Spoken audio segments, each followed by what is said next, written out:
Итак, доброе утро. Сегодня 31 марта. Вот здесь мы переночевали. На улице стоит туман, потому что температура минус 32 градуса.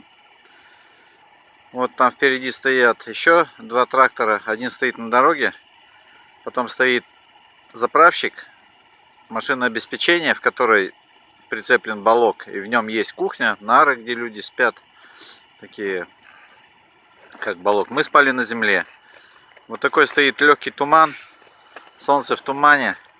Но это не потому, что какое-то испарение, это потому, что одно из самых холодных мест на зимнике Арктика. Вот эти два КАМАЗа спали на льду. Дальше там еще стоят Уралы и другие машины.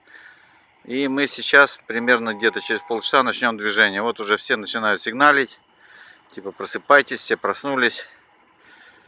И вот такое вот место, когда в начале апреля, завтра 1 апреля, но здесь всегда ночью холодно. Вот так вот. Ночевка на зимнике Арктика. Зимник заметает.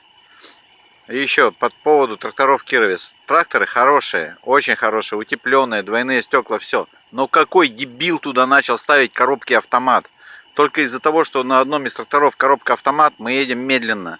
На механике мы бы прошли вчера на 30-40 километров больше. Не едет автомат, когда есть сопротивление движению. Он сбрасывает передачи на низшую, еще ниже и ниже, и в итоге он встает. Заставить его ехать это очень трудно. Водители мучаются, трактористы мучаются с этими автоматами. И стоит он на 2 миллиона рублей дороже. Если простой Кировец на механике стоит 7 миллионов, то это дребедень на автомате стоит 9 миллионов. Вот надо быть главным инженером и конструктором этого трактора приехать сюда, и чтобы сами посмотрели, в каких условиях они эксплуатируются, и как они себя ведут, как они показывают, кому нафиг нужны эти автоматы. Идиоты, блин, ребята. Делайте нормальные трактора на механике.